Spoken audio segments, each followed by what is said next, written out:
प्रधानमंत्री नरेंद्र मोदी ने EV car को हरी झंडी दिखाई है। अहमदाबाद में है प्रधानमंत्री मोदी और मारुति की ई विटारा को, ईवी कार को हरी झंडी उन्होंने दिखाई है।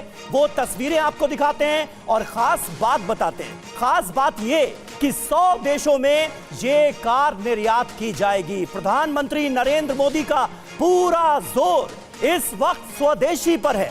स्वदेशी पर जोर देते हुए भारत बहुत तेजी से आगे बढ़ता हुआ और डोनाल्ड ट्रंप की टैरिफ थ्रेट का जवाब देता हुआ दरअसल नजर आ रहा है और इसलिए ये तस्वीरें और भी ज्यादा खास हो जाती हैं।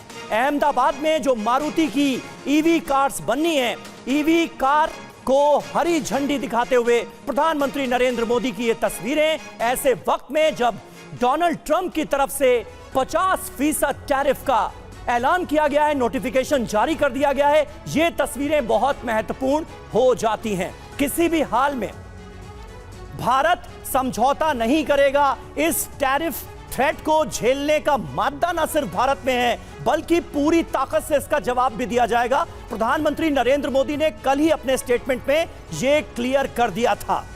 और अब देखिए ये तस्वीरें गुजरात के अहमदाबाद से, जिससे हमने इस शो की शुरुआत की है। 100 देशों में यह कार निर्यात की जाएगी। पूरा जोर स्वदेशी पर। और चलिए अब बात करेंगे 50% टैरिफ लगाने की। अमेरिका ने भारत पर कुल 50% टैरिफ लगाया है। आज रात से भारत पर 25% का अतिरिक्त टैरिफ लगेगा, यानी 25% पहले ही लग चुका है। इसलिए हम आज से लागू होने वाले टैरिफ को कह रहे हैं टैरिफ बम 2.0। अमेरिकी राष्ट्रपति डोनाल्ड ट्रंप ने भारत पर 50% टैरिफ का ऐलान किया और सोचा होगा कि भारत घबरा जाएगा। जी हाँ, लेकिन ऐसा ना होना था, ना हुआ। शायद ये नहीं सोचा होगा डोनाल्ड ट्रंप ने कि भारत ऐसा तोड़ निकालेगा कि ट्रंप का 50% वाला टैरिफ अटैक 100% बेअसर हो जाएगा, क्योंकि भारत के पास कई तोड़ हैं इस टैरिफ के। चाहे मेक इन इंडिया हो या फिर जीएसटी रिफॉर्म या भारत रूस चीन मॉडल, ट्रंप के इस टैरिफ का भारत पर कितना असर हो सकता है, कितना ये बेअसर साबित होगा, आज हम अपने एक्सपर्ट्स के जरिए पूरा विश्लेषण आपके सामने रखेंगे और बताएंगे कि डोनाल्ड ट्रंप का यह टैरिफ थ्रेट कितना रियल है भारत के मद्देनजर। लेकिन शुरुआत अहम खबर से कर रहे हैं। भारत पर 25% अतिरिक्त अमेरिकी टैरिफ लगाया गया है। अमेरिका ने टैरिफ लगाने का नोटिफिकेशन जारी कर दिया है। अमेरिकी होमलैंड सिक्योरिटी विभाग ने नोटिफिकेशन जारी कर दिया है। भारत पर आज रात से 50% टैरिफ लागू हो जाएगा, यानी 25% रेसिप्रोकल टैरिफ जो कि पहले ही लगाया जा चुका है। और क्योंकि भारत रूस से तेल खरीद रहा है, इसलिए 25% पेनल्टी लगाई गई है, यानी टोटल हो गया 25 + 25 50%।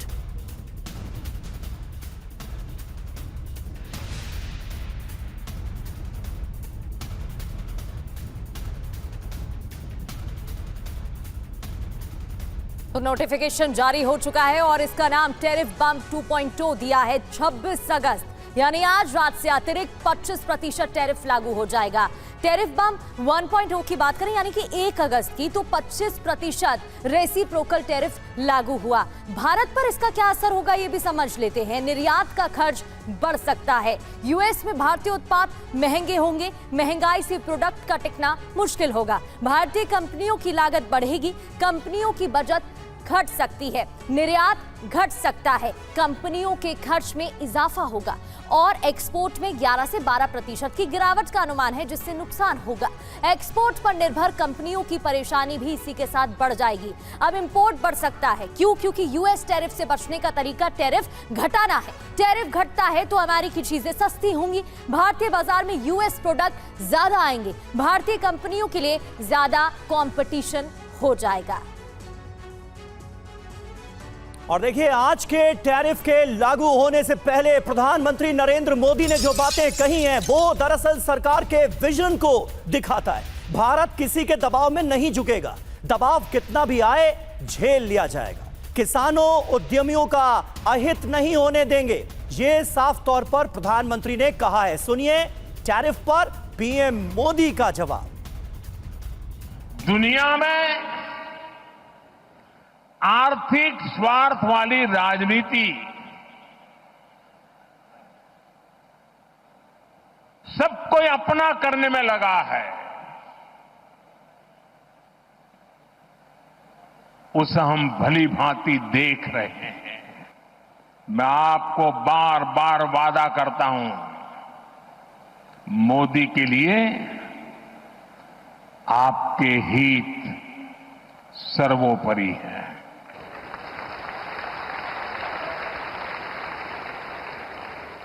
मेरी सरकार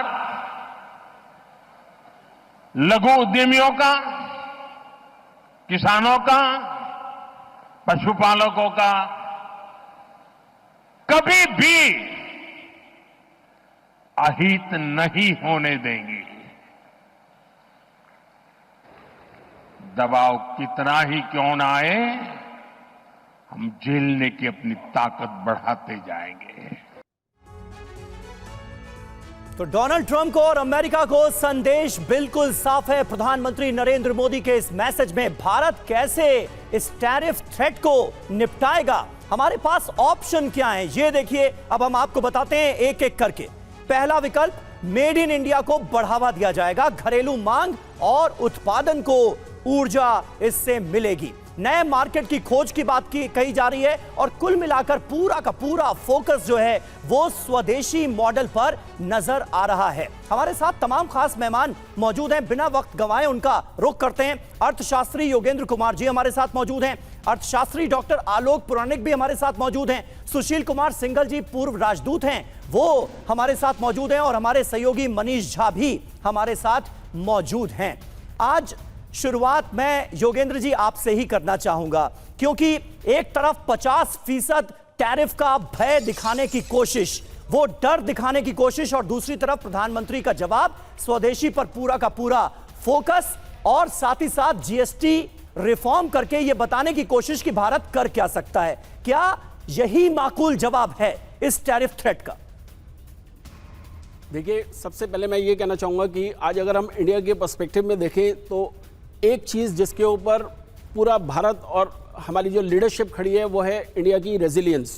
और अगर हम लास्ट 5 इयर्स के अंदर देखें, स्टार्टिंग फ्रॉम मिलिट्री रेजिलियंस, जिसमें हमने देखा कि हमने कैसे चाइना को काउंटर किया है, उसके बाद डिप्लोमेटिक रेजिलियंस, जब ऑपरेशन सिंदूर के दौरान तक जो है इंडिया के ऊपर जिस तरीके से भी बातें कही गई कि मीडिएशन यूनाइटेड स्टेट्स ने करके और उस चीज़ को रुकवाया है, उसमें इंडिया ने अपने स्टैंड पे जो है वो कायम रहे।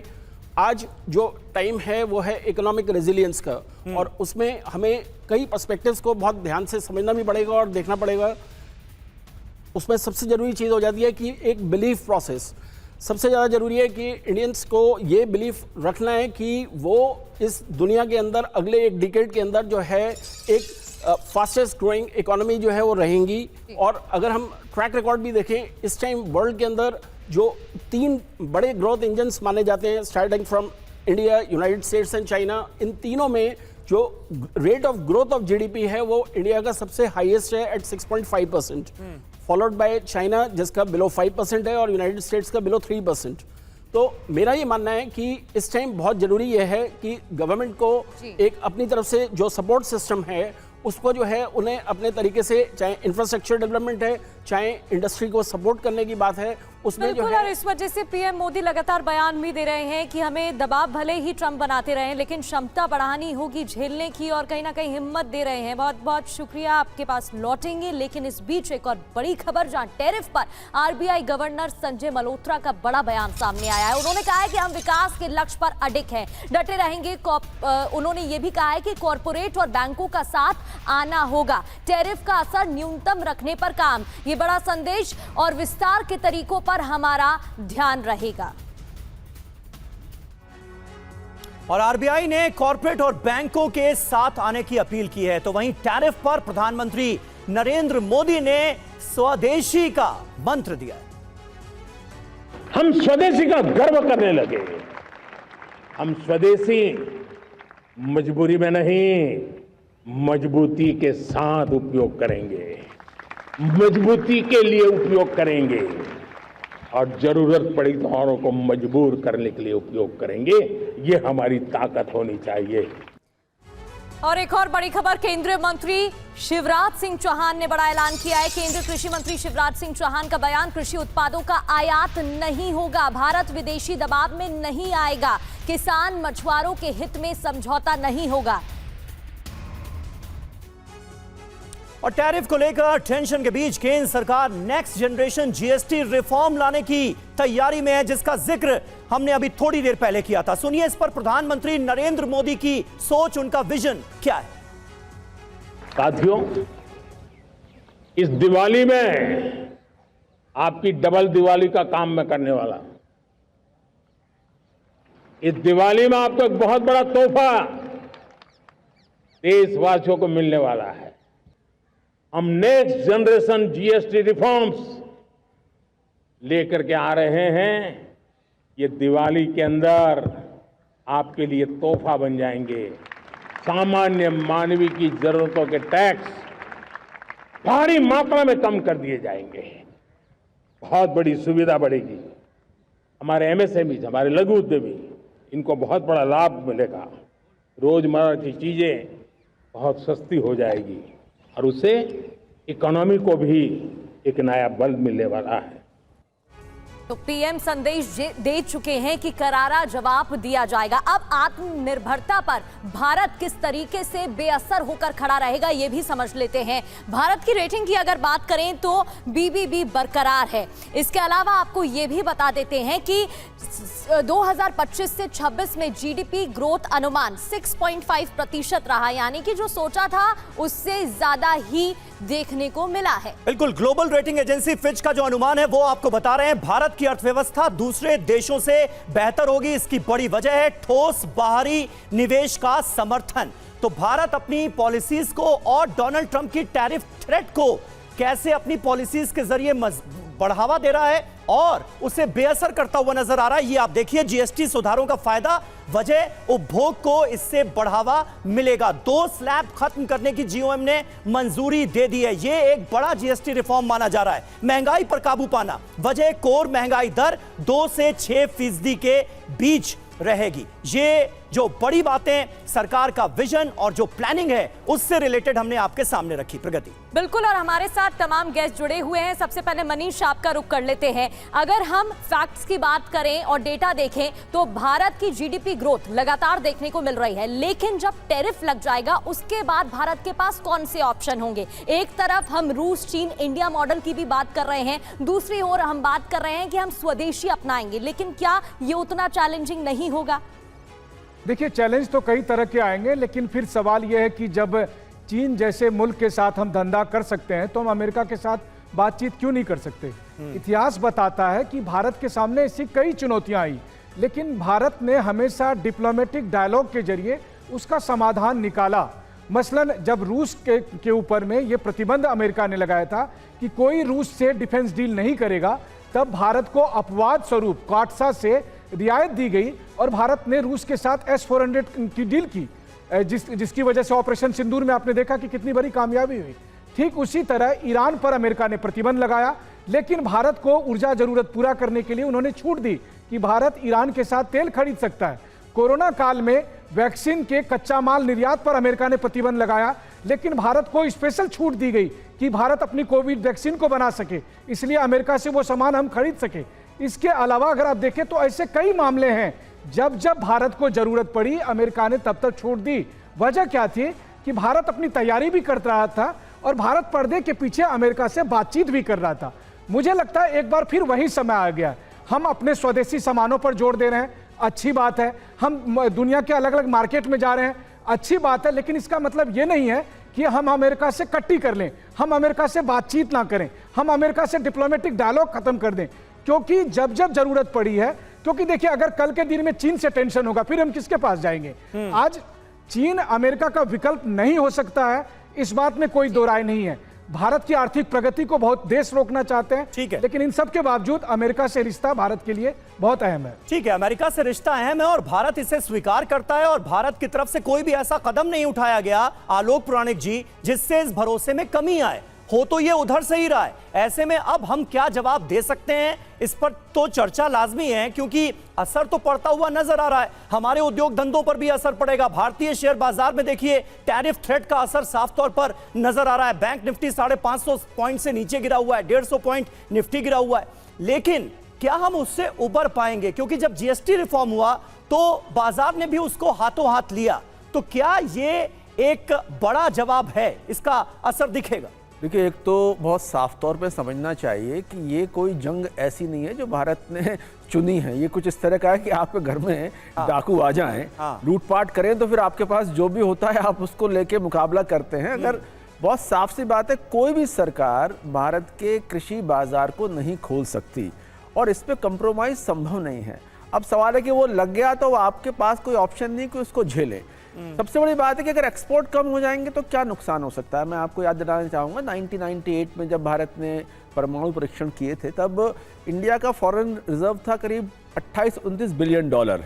तब भी भारत की स्थिति, भारत उसको झेल गया था। आज 700 बिलियन डॉलर का रिजर्व है, तो कोई क्राइसिस या टेंशन वाली बात नहीं। अब सवाल ये है कि इंटरनेशनल रिलेशंस का हाल डोमेस्टिक पॉलिटिक्स जैसा वहाँ कोई किसी का नहीं है। वहाँ सिर्फ और सिर्फ अपने स्वार्थों के हैं।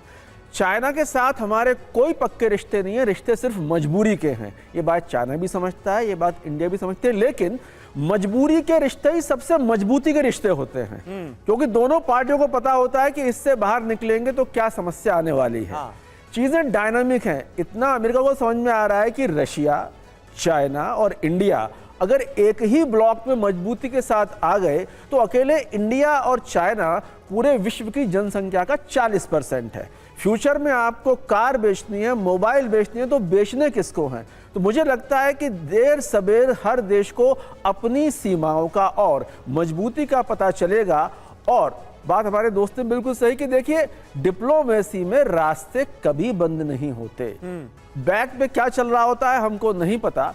तो मैं ये भरोसा करता हूं कि ये जो एक तरह का लगभग पागलपना है कि अमेरिका को हमने हरा दिया, चीन ने हमको हरा दिया, कोई किसी को नहीं हरा रहा, सिर्फ अपने स्वार्थों की हम पूर्ति कर रहे हैं और वही हमारा उद्देश्य है। अगर कल को हमें लगता है कि कोई डील हमको बेहतर मिलता है कुछ कंप्रोमाइज करके, तो वो लेना चाहिए। लेकिन मूल सवाल यह है कि कृषि और छोटे उद्यमियों पे कोई कंप्रोमाइज करना संभव ही नहीं है। उसके लिए भारत को चाहे जितने सैंक्शंस का, जितने टैरिफ का सामना करना पड़े। बिल्कुल। और सुशील सर, हम अगर अपने एग्रो सेक्टर की बात करें तो शुरू से ही भारत उसको लेकर प्रोटेक्टिव रहा है। अभी हमने कृषि मंत्री शिवराज सिंह चौहान की बात भी बताई, किस तरीके से उन्होंने भी कह दिया है कि अपने किसानों के साथ कोई कॉम्प्रोमाइज नहीं होगा। तो अगर उस क्षेत्र की बात करें तो फिर हमारे पास क्या विकल्प हो जाता है? क्या कोई ऐसा कदम नहीं है जो भारत उठा सकता है जवाब देने के लिए? देखिए, जहाँ तक जवाब देने की बात है तो भारत सरकार ने, जैसा अभी अब आप भी बात कर रहे हैं, कि एक बहुत मल्टी प्रोंग अप्रोच ली गई है इसके लिए, इसका समस्या का सामना करने के लिए, जो एक अचानक एक मैं कहूँगा पिछले 3-4 महीने से खड़ी हुई है। और उसमें है, पहला तो हमारा जो उद्देश्य है कि भाई जो डिप्लोमेटिक बातचीत चल रही है, ये सही है कि हम उनको एक्सप्लेन कर रहे हैं कि भारत एग्रीकल्चर सेक्टर में हमारी क्यों नहीं हम खोल सकते हैं और किस हद तक हम खोल सकते हैं। ये भी नहीं है कि जैसा कि मेरे ख्याल से विदेश मंत्री और प्रधानमंत्री ने भी एक इंडिकेशन दिया था कि कुछ एक्सटेंट तक हम बात कर सकते हैं, लेकिन जिस तरीके की वो डिमांड कर रहे हैं कि पूरी तरह से जीएमओ को आप ले लीजिए या डेयरी सेक्टर को आप खोल दीजिए, जो कि हमारे यहाँ रिलीजियस ग्राउंड पर उसको हम अलाउ नहीं कर सकते हैं, तो वो हमारी रेड लाइन है, उनको एक्सप्लेन किया जा रहा है। लेकिन क्या रूस अमेरिका वार्ता विफल होने का खामियाजा भी भारत को भुगतना पड़ रहा है क्या? क्योंकि सबसे ज्यादा खलिश तो यही है कि हम तेल रूस से खरीद रहे हैं। ये जो 25% का एक्स्ट्रा टैरिफ लगाया गया है हमारे ऊपर, जो पेनल्टी लगाई गई है, इसके पीछे तो वजह यही है। तो क्या खामियाजा हम भुगत रहे हैं उसका? देखिए, ऐसा है कि जो 25% ये ड्यूटी लगाई गई है, ये कह के सेकेंडरी ड्यूटी लगा करके कि हम रशिया से फायदा उठा रहे हैं, मेरे विचार से केवल एक बहाना है वो। उसका असली उद्देश्य कुछ और है। क्योंकि अगर यही सीरियसनेस होती इसमें, अगर ये बात जो कह रहे हैं अगर ये इसमें सत्यता होती, तो इसमें अमेरिका बड़े आराम से ईरान और वेनेजुएला पर जिस तरह की इन्होंने सैंक्शन लगाई हैं, उसी तरह की सैंक्शन रशिया के ऊपर लगाते तो उसका उनको रिजल्ट निकलता। लेकिन वो तो किया नहीं है, क्योंकि अगर वो कह रहे हैं कि हम उनकी वार मशीन को सपोर्ट कर रहे हैं, जो इंडिया खरीद रहा है तेल, तो चाइना जो खरीद रहा है या यूरोपियन यूनियन जो खरीद रहा है उनसे तेल, उसका क्या फायदा हो रहा है? उसको वार मशीन में सपोर्ट नहीं हो रहा है उनको। ठीक है। तो उनका उद्देश्य मेरे विचार से, कह रहे हैं कि हम सेकेंडरी सैंक्शन लगा करके हम ये कर रहे हैं, लेकिन उसका उद्देश्य वो नहीं है। ये केवल इनकी कुछ और वजह है, जो मेरे ख्याल से हमारी डिप्लोमेटिकली जो बातचीत चल रही है उसमें उसका सॉल्यूशन मेरे विचार से आएगा, लेकिन समय लगेगा।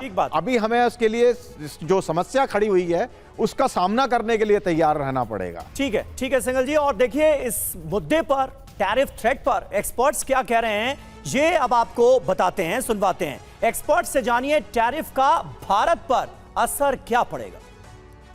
तो इसीलिए बहुत ज़रूरी है कि हमेशा पॉलिसीज सिंप्लीफाई हो, उसका इंटरप्रिटेशन सिंपल हो, उसका कैलकुलेशन, उसका जो अगर मैं कहूँ कि टैक्स कंपोनेंट है वो बिल्कुल सिंप्लीफाई हो। अगर सिंपल सिस्टम है तो इंडस्ट्री का पूरा दिमाग रहेगा बाज़ार को बनाने में, प्रोडक्ट को बनाने में, उससे इकोनॉमी को फ़ायदा होगा। और सबसे बड़ा फ़ायदा हिंदुस्तान को क्या चाहिए? एम्प्लॉयमेंट को लेकर। तो जब हमारे यहाँ पे मार्केट बढ़ेगा, कंजम्पशन बढ़ेगा, ये जो इफेक्ट है मोदी 2.0 जो, उससे डिमांड बूस्ट होगी, कंजम्पशन बूस्ट होगा और इकोनॉमी को भी बहुत बढ़िया बूस्ट मिलेगा। तो 6.5 जीडीपी ग्रोथ रहेगा। तो उसकी जो इफेक्ट है ट्रंप की टैरिफ की, वो पूरी ऑफसेट हो जाएगी। ठीक है, जो एक्सपोर्ट्स हमारा थोड़ा कम हो जाएगा, लेकिन एक्सपोर्टर को डोमेस्टिक डिमांड, जो घरेलू डिमांड है, वो बढ़ के वो ऑफसेट हो जाएगी। और मोदी जी ने यूएस को छोड़ के बाकी जो देशों में भी निर्यात बढ़ाने का भी जो बिजनेसमैनों को हिंट दे दी है, प्लस जो ब्रिक्स कंट्री है, ब्राज़ील, रशिया, चाइना के साथ भी हमारा रिलेशन बढ़ाया है, तो वो सब होके ट्रंप की इफेक्ट बहुत ही कम हो जाएगी। तो पीएम मोदी स्वदेशी पर जोर देते हैं, एक्सपर्ट भी यही सुझाव दे रहे हैं। अब ये समझने की कोशिश करते हैं कि स्वदेशी ही क्यों ऑप्शन है। स्टार्टअप्स की बात करें तो अर्थव्यवस्था में योगदान, जीडीपी में हिस्सेदारी 140 बिलियन डॉलर है। इसके अलावा जीडीपी में हिस्सेदारी 4% है। आगे बढ़ते हुए आपको बताते हैं कि मेक इन इंडिया से क्या मिला। दुनिया को करीब 60% वैक्सीन आपूर्ति हुई है। इतना ही नहीं, मेक इन इंडिया से दुनिया में हर दूसरी वैक्सीन भारत में ही तैयार हुई थी। और आपको याद होगा किस तरीके से भारत ने अन्य देशों की मदद की। देश में बनी 102 वंदे भारत ट्रेन, ये भी हमें समझना होगा। इसके अलावा 2023 से 24 में रक्षा उत्पादन 1.2 लाख करोड़ पहुंचा है। दुनिया के 90 देश को हथियारों का निर्यात भी भारत से किया जा रहा है। कपड़ा उद्योग की बात करें तो इस क्षेत्र में, इस सेक्टर में 14.5 करोड़ रोजगार बढ़ा है। और इसके अलावा देश में हर साल 40 करोड़ खिलौनों का उत्पादन भी हो रहा है। इसके अलावा देश का संकल्प क्या है? घरेलू उद्योग की अगर बात करें, अमेरिकी बाजार का विकल्प तैयार करना, ये एक ऑप्शन हमारे पास खड़ा हो रहा है। और इन्हीं सभी क्षेत्रों में अब भारत फोकस कर रहा है। और देखिए, अमेरिकी राष्ट्रपति डोनाल्ड ट्रंप ने चीन को भी धमकाया है। अमेरिका ने कार्ड खेला तो चीन बर्बाद हो जाएगा, ये कह रहे हैं ट्रंप। अमेरिका के पास चीन के खिलाफ कई कार्ड्स मौजूद हैं, ये कहा है ट्रंप ने। तो चीन को बर्बाद करने वाला कार्ड भी मौजूद है डोनाल्ड ट्रंप के पास, ये दावा करते हुए वो नजर आए। ट्रंप के टैरिफ से भारत पर कितना प्रभाव पड़ेगा और इस पर अर्थशास्त्रियों का क्या कहना है, ये जरा सुनिए। ये ट्रम्प का जो टैरिफ है उसका जो हिंदुस्तान पे प्रभाव है, अमेरिका हमारा सबसे बड़ा ट्रेडिंग पार्टनर है। करीब 18% एक्सपोर्ट हम अमेरिका को करते हैं। मोटे तौर पे करीब 184 बिलियन डॉलर के आसपास का ट्रेड है हमारा अमेरिका के साथ। और ये निश्चित तौर पर प्रभावित होगा। जीडीपी पर अगर आप असर देखने की कोशिश करें तो मैक्सिमम असर जो हो सकता है वो 1.2% का हो सकता है। अब मनीष, देखिए, सवाल यह है कि भारत तो अपनी तरफ से कोशिशें कर ही रहा है और इस ट्रंप टैरिफ थ्रेट का जवाब दे ही रहा है, लेकिन कुल मिलाकर आप देखिए तो आज की तारीख में अमेरिका की, डोनाल्ड ट्रंप की पॉलिसीज ही पूरी तरह से एंटी इंडिया नजर आती हैं। चाहे वो अमेरिका में भारतीयों की जॉब से जुड़ा मुद्दा हो या फिर इस टैरिफ का। इस पर कैसे काबू पाएगा भारत, ये एक बड़ा सवाल है, क्योंकि सबकी चिंता इस बात को लेकर। बिल्कुल सही बात है। देखिए, मसला केवल टैरिफ का है ही नहीं, ये बात तो पूरी दुनिया कह रही है कि रूस से तेल अमेरिका भी खरीदता है, रूस से तेल यूरोप भी खरीद रहा है, रूस से तेल चीन भी खरीद रहा है, फिर केवल भारत पर ही क्यों एक्शन ले रहा है? तो कारण कुछ और है। अगर उस कारण को हमने एड्रेस नहीं किया, चलिए ठीक है, ट्रेड के मामले में आप स्वदेशी हो जाएंगे, लेकिन कल के दिन में अगर अमेरिका ने कुछ और एक्शन लेना शुरू कर दिया, तो कल के दिन में उन्होंने कहना शुरू किया भारत के खिलाफ कोई देश बात नहीं करेगा, भारत के साथ बात नहीं करेगा। बहुत से देश ऐसे हैं जो सोचेंगे चलो अमेरिका से क्यों दुश्मनी करें, भारत के साथ रिश्ते खत्म करते हैं। तो इसलिए कारण कुछ और है। अगर मान लीजिए वही बात होती है ना कि घर में पति और पत्नी के बीच लड़ाई हो जाए और मसला कुछ और हो और बात कुछ और कही जाती है, तो इसका मतलब ये नहीं है कि आप रिश्ते। सही बात है, इसीलिए फूंक फूंक कर कदम रखने की जरूरत है और वही इस वक्त भारत करता हुआ नजर भी आ रहा है। आप सभी का बहुत बहुत शुक्रिया। हमारे पास वक्त इतना ही था, इसलिए इस चर्चा को यहीं खत्म करना होगा।